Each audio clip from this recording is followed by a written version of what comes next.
Coming up on our special holiday edition of the ACSA Legislative Lunch Break, Edgar and I will get you all of your latest news and information from the state capitol and CDE with an in-depth analysis of how it impacts your work. Plus, we are talking about data from the California School Dashboard, differentiated assistance, and so much more with our expert in the field. The ACSA Legislative Lunch Break starts now.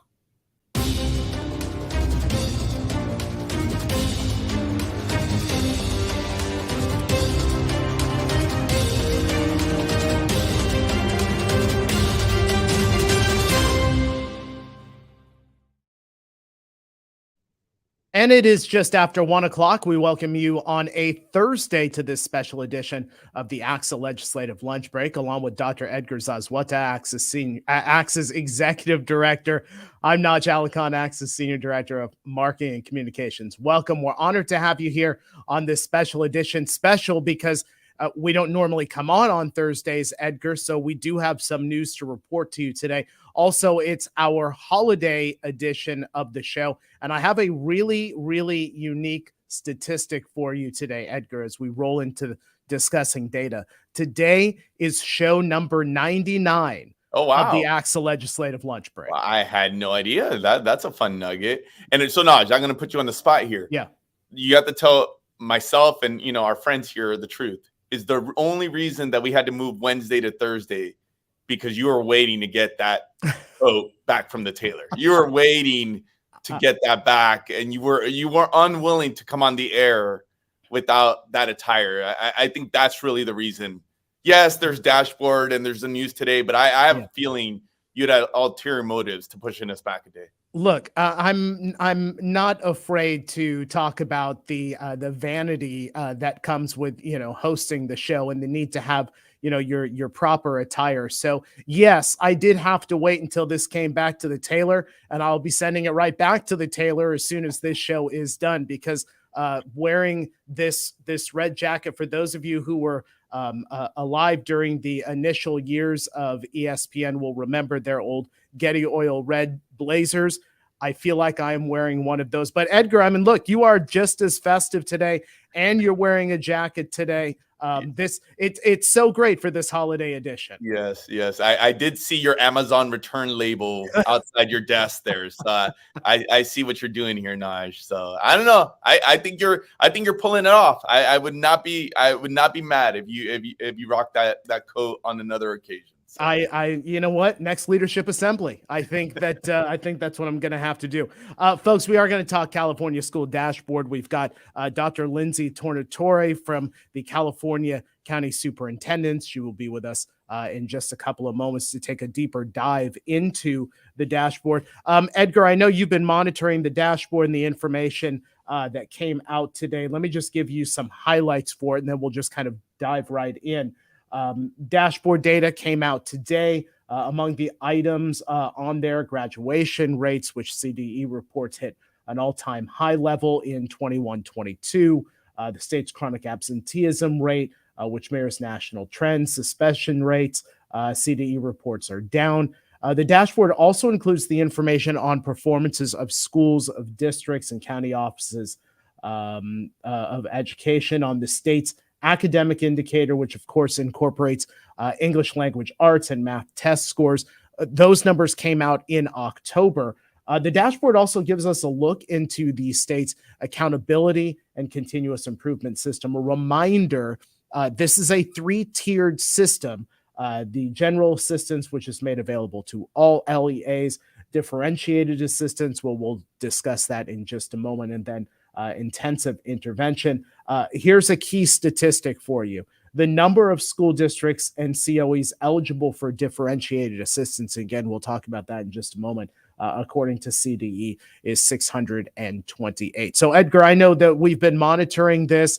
We knew it was going to come today. CDE releases all of this information. Initial thoughts from you as you looked at what came out. Yeah, and we've been alluding to this sometime, and I don't know that the collective response here today is obviously like I think we have to call it out. I think it's fair to say that it does cause a little bit of angst in the field in terms of just having some of this data, almost similar to some of the statewide data, national data that we had seen earlier in the year, which again, what we said at the time, I don't know that anybody is super surprised, right? That what we're seeing here in terms of the dashboard now is collection of some of the data points that we knew we're going to be struggling with given when we were assessing students. And we've said this over and over again that, yeah, we have to put it in its proper context. Just thinking about the chaotic school year, what we would argue might have been the toughest school year for our educators, for our students, for folks that have been in this for decades. They said that last year was the toughest year, right? Yeah. Even more so than the initial years in COVID. Because of the ebbs and flows, because we had Delta and then we had Omicron, because of the teacher shortage. And I think that's where maybe there's some angst today, especially, and Lindsay's going to help us kind of unpack this. But I think some of the big concern is, okay, they're using chronic absenteeism as one of the measures that gets you classified for differentiated assistance. Is that fair, given that this was not in all cases in the control of our educators, frankly, in some cases, our families? The public health messaging was stay home if, at one point, if you're exposed, if you had symptoms, right? So the on one end, the public messaging was let's keep everybody healthy and keep them home. On the other end, folks feel like, okay, but now we're being held accountable. I think that's part of the conversation today of us trying to set some context about what does this actually mean?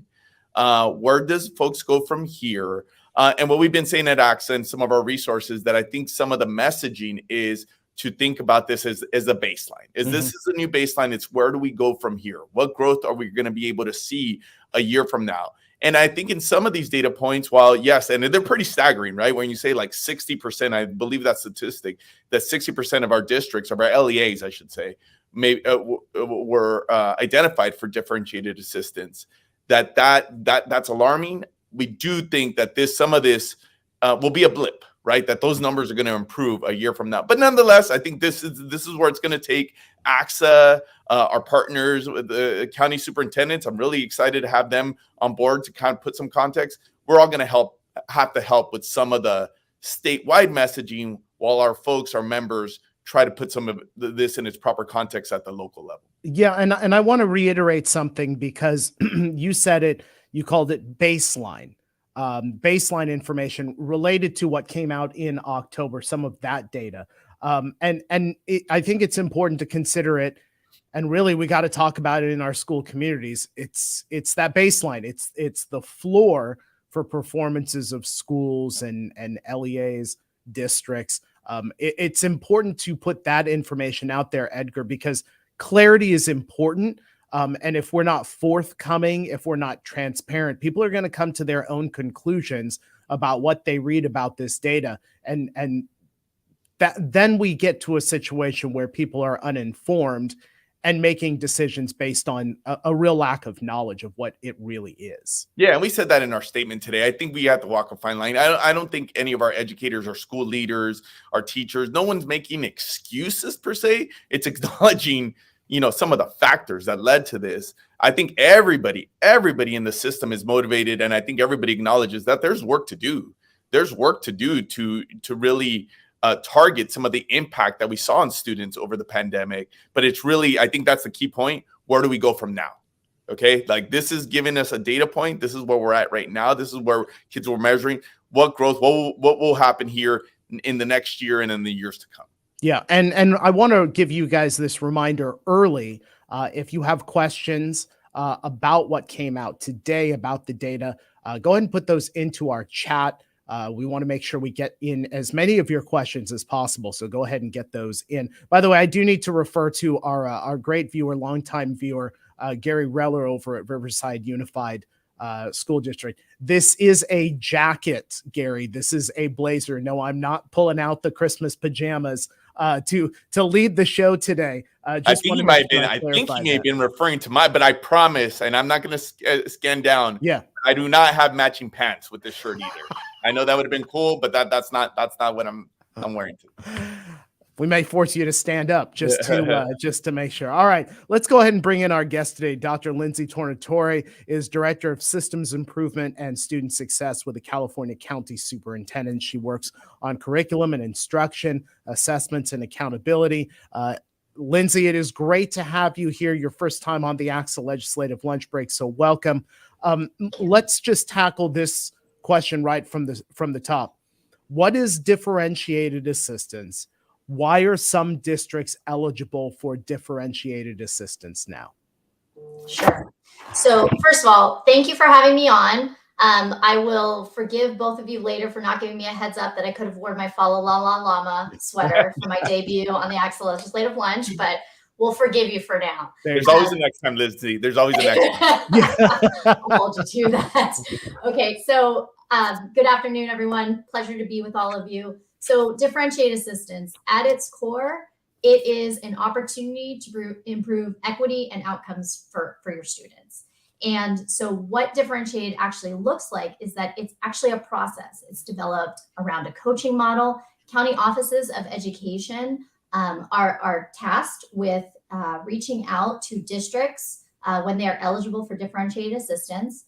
They do an intake process and customize the support to make sure that it's meeting the specific localized needs of the students and schools within that specific district.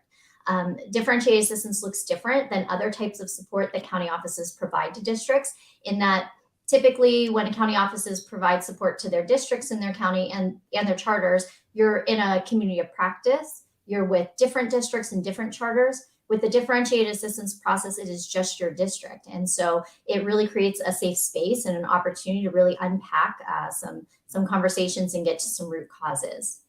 So regarding why some districts are eligible this year while others are not, why we're seeing such an increase. So there's criteria to become eligible for differentiated assistance based on the dashboard. So with the very recent release of the 2022 dashboard, it shared the student outcome performance at a very high level. The criteria for being eligible for differentiated assistance is if an LEA, a district or county office can be eligible, has one student group that is very low in at least 2 of the LCFF priority areas. And that's how you can tell if you will be eligible. Lindsay, first of all, thank you for helping us out. I know it's a busy day for you, for the organization, on just trying to unpack this. And I have to say, you folks at the California County Superintendents have been great partners. I know we work hand in hand, and just in not only the organization that provides the support for county offices, but that work of the individual counties. I know throughout the pandemic and now as we get beyond that, this has definitely been a team effort. So appreciate you being here, and also just some of the resources that you're helping put out to the field. In terms of my question, you alluded to this, and I'll have you kind of expand on that. So yes, so we the big headlines, I think, in the media later today, tomorrow, is going to be this big growth. Why there were so many more, right? Why is there so many more districts that got identified for differentiated assistance? So I would ask you, to kind of expand on that a little bit, and then maybe touch on the issue that I talked about in the opening. The one question we're hearing the most from the field is like, hey, wait a minute, this is not fair. Why are they using chronic absenteeism as one of the factors to get us identified for this, given what was going on with attendance last year? So maybe you could touch on that. Sure. So happy to. So speaking of chronic absenteeism, right? So what does chronic absenteeism show on the dashboard? That is a measure that shows the percentage of students who are absent for 10% or more of the instructional days they were enrolled to attend. It tracks the attendance rates of students in kindergarten through 8th grade. So this does not include high school. So as far as, we all acknowledge that 21-22 was a year where we were still amidst very much a pandemic. Guidelines were changing. Quarantine guidelines required students to be chronically absent if they were not feeling well. And of course, this needs to be taken into consideration. That being said, we have many of our county offices across the state, in partnership with their districts, have been digging into some of the root causes of chronic absenteeism even before this dashboard release. They noticed that they were having some issues last year during the school year.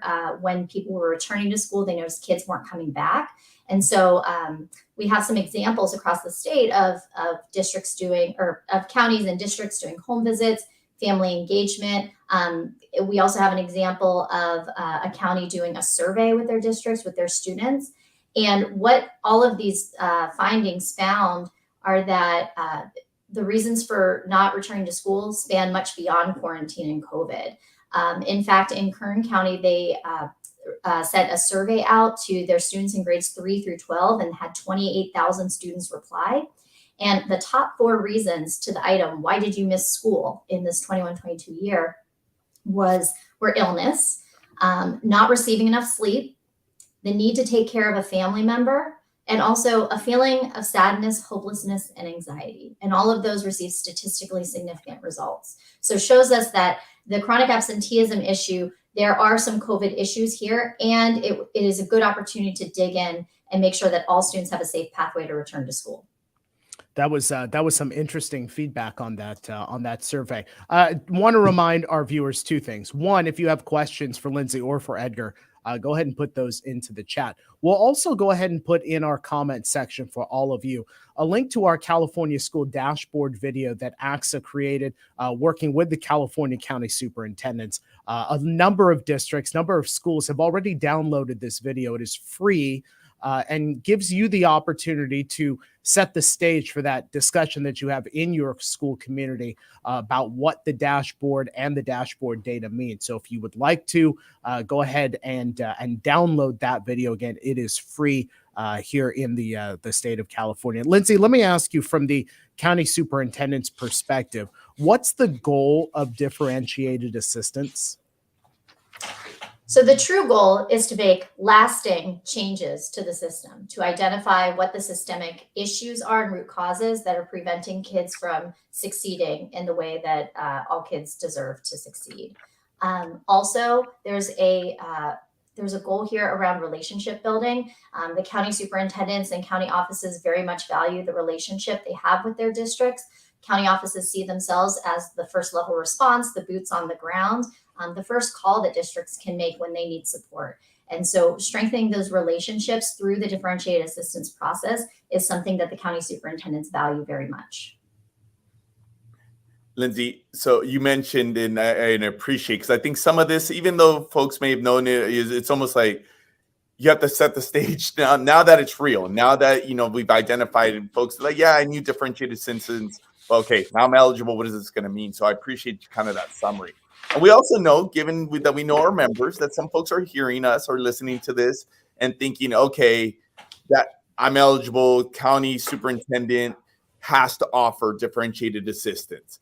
What folks are probably thinking is, all right, is this just going to be yet another compliance exercise? What would you say for those who may not reference it, who may be thinking it? What would you say to that, especially from the county superintendent, from the county office perspective, about what this resource is and how it really is intended to impact, the root causes that are coming out here in the dashboard? So I will share with you that, let me share the approach. So county offices approach differentiated assistance in a very non-compliance mindset. This is not an FPM. They want to customize and tailor and lift up the good work that has been happening in the district. They do a lot of time in the first month or two of initiating the differentiated assistance process with listening and learning from the districts, from the staff, wanting to talk to students, teachers, families, so that it can be tailored individually. So that's the first part. The second part is that county offices, when differentiated assistance kind of started with the system of support back in 2017, county offices across the state really leaned into learning 3 really specific frameworks and philosophies that are develop the foundational approach for providing this customized support. The first is improvement science. Almost everybody was at the Carnegie Summit and continues to work with them closely, and the Improvement Collective. The second framework and philosophy that shapes the differentiated assistance process is work that is, some of you may be very familiar with Peter Senge with his work on organizational psychology. And he leads a organization out of MIT called the Center for Systems Awareness. Our county offices have been deeply trained with the Center for Systems Awareness on relationship building and using those tools that Peter Senge has promoted, with the thought of, we're going through the improvement science methodology. We're going to unpack some things. We're going to have some tough, challenging, courageous conversations. How are we going to navigate through those conversations as the adults in the room, putting all of our own baggage aside so that we can get to what is needed for kids to succeed? And that's where the compassionate systems tools come into play in this process. And then the final piece is that during the pandemic, there was a lot of remote learning happening with our county offices with the National Equity Project, realizing that many of the systemic barriers are racial issues, and we need to address those head on. So county offices have been preparing themselves with tools to share with districts to be able to unpack those conversations around race and equity, grounded in some of the greatest partners through the National Equity Project in our country. Let me remind you folks, if you have questions, go ahead and jump into the chat and leave those over there. Lindsay, 2 questions for you. You had made mention of a survey getting feedback from students. Rosa Guerra asks, where was that survey? What was that survey? Can you clarify again the location of where that survey was? Absolutely, yes. That is a survey that was out of Kern County Office of Education among the districts in their county. Okay. Following that, give us a success story related to differentiated assistance, and maybe someplace where DA did not necessarily work as it was planned or strategized. Okay, so well, I always like to start with the negative and then go to the positive. So let me start with where it might not have worked. And I'm just going to give it in kind of like a theoretical. So lessons learned from offering differentiated assistance for the past, since 2017, county offices have noticed some trends. And when differentiated assistance does not, quote unquote, work to make those systemic changes that are lasting, has to do with a few factors. One is administrator buy-in. So if county offices do not have the support of the district superintendent, the site level principal, then everything else, it's really hard to really facilitate a culture of improvement that's going to last when the county office is not there anymore. Another factor that can disrupt the improvement efforts is poor data governance and or a lack of measuring your data to ensure that the changes that you're implementing to make improvements, you need to track that data to see if they're actually making improvements as planned, so that you can keep your work very focused. Those are 2 of the biggest areas where differentiated assistance as a process does not always work out well if those are not in place. As far as a success story, a really quick high level. So we have this is actually based on a true story, and it's a large rural district in our central area of California. They were eligible for differentiated assistance because they had low graduation rates of their students experiencing homelessness. So the first step, pulled together a data team, site level principals, students, family members, and also their district superintendent. The county office went in, they conducted a root cause analysis with this data team over a period of time. They actually, through that, conducted some empathy interviews, and they talked and learned that there was not a clear pathway for students experiencing homelessness to graduate. And so a lot of that had to do with the fact that their students were classified as newcomers. And so because of credits and requirements, they were not able to receive all the credits they needed. So they put together a theory of action to create a pathway, added one-to-one counselor support and mentoring for all newcomers. And in 1 year, they went from, they increased their graduation rate from 32% to 68%. And they were no longer eligible for differentiated assistance. However, they did not feel the work was done because they wanted higher than 68%. And so in the next year of continuing, even though they were not eligible, they continued to work with their county office. And in 2021, their graduation rate was at 82%. No. That's great. No, and I appreciate you kind of highlighting some of that. That what could what could work when done right, right? And you, like you said, you started it. There has to be that buy-in, but I think that those highlighting those best practices I think is always important. So, kind of a pragmatic question here. So, if I'm a district or a charter administrator, if I'm an LA administrator of any kind, and I'm hearing this, and I see the dashboard. Okay, I've been identified. I'm eligible for differentiated assistance. Who do they contact? Who do they talk to about getting more information about this process? Of course. Well, first and foremost, everyone can look at your dashboard. If you see one student group who is very low in 2 LCFF priority areas or more, then you're eligible for differentiated assistance. As far as who to contact, your county office will contact you if they already have not. And then if you have not heard from them, please contact your district superintendents, contact your county superintendent. They are very well aware and are monitoring the progress of all of their districts. As we roll closer to the bottom of the hour, Lindsay, just one final question for you. I know it's been a busy day, but your final thoughts now that this is out, now that we've talked about differentiated assistance, 628 schools or districts or LEAs, your final thoughts sitting here on this side of this information coming out. Sure. So, of course, adversity definitely can affect learning. And we definitely had to overcome a lot from the past couple of years of the pandemic, and we still have a very long way to go. That being said, this dashboard in 22 shines a light on how students are performing during the 21-22 school year. Local data and additional data points are going to help to continue to fill in the story as to where students are now. Being eligible for differentiated assistance is an opportunity to work hand in hand with your county office in a very customized approach that is based on your individual needs to help get to the root causes and make lasting systemic changes that will benefit and help your students. Great. Dr. Lindsay Tornatore, Director of Systems Improvement and Student Success with the California County Superintendents. Lindsay, it's been great having you here on the show. Have a great rest of the day, and we look forward to seeing you next time. Thank you so much. Thanks.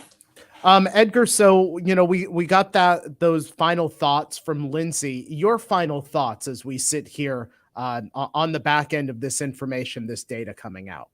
Yeah, I thought the information was really solid. I think in terms of just pragmatically, what does this mean? I think Lindsay did a nice job of also deciphering some of the misconceptions and how this could be an opportunity. With all that being said, and we're not naive here, right? We know that there will be, some parties, there might be some communities that will use the data to point to blame, right? Oh, here's an example that schools aren't doing their job, or here's an example of how we're letting kids down. I think, like we started the show, and I think we've been consistent here in ACSA, that I think there's a fine line. We have to acknowledge that, yeah, there's work to be done as we've moved beyond the pandemic. Frankly, there's work to be done for some of the historical gaps that we've seen that were only perpetuated by the pandemic, right? Weren't caused by the pandemic. They were made worse by the pandemic. But it's where do we go from here? I think where our job at ACSA, especially from the statewide level, especially from the policy level, is to continue to put this in its proper context. And then also help our folks with that narrative. Hence the resources that we're putting out. I know CDE has a toolkit. Obviously, our partners there at the county superintendents have put out a lot of good material. So I think us trying to help our folks navigate, which we know locally this could turn into different conversations, regardless of us trying to push this where it belongs. So I think it's going to be an ongoing conversation, and it'd be something that we're going to have to stay on top of. Yeah, and want to remind you folks, if you have an opportunity and you're already on YouTube, right after the show is done, we do have that California School Dashboard video available free for you to download and take into your school communities. You can go ahead and do that right after the show. Hundreds of schools and districts have already downloaded that. We do intend to have that video available for you in other languages after the first of the year. And Edgar, as we wrap up show number 99 here with the ACSA Legislative Lunch Break, I think it would be good of us to extend a thank you and a happy holidays to everybody out there. Definitely have a safe holiday. Enjoy the rest of your day and rest of the week. Edgar and I are back in January, right? We're back here. We're gonna do this, yeah. And I'll just extend my own greetings to Naj. I'm so grateful. I'm so grateful to our members, to our folks that just not only find time to tune into this, to tune into all of our other offerings. I'm always taken by the jobs of our folks are not easy, especially they haven't been easy over the last couple of years. But them finding time to invest not only in themselves, but into their colleagues, into the organization, really for the betterment of kids. I pinch myself every day. I'm so humbled to be in this spot. I'm thankful for you, Naj, and the rest of the great ACSA team here, everybody who makes this show possible. So like you said, just happy holidays. We do hope that folks are able to find that time to get away, do a little bit of that reflection and recharging as we enter into an exciting new year. That's right. That's right. Folks, a happy new year to all of you. Edgar and I are back in 2023 again. Have a great rest of the day, and we will see you next time.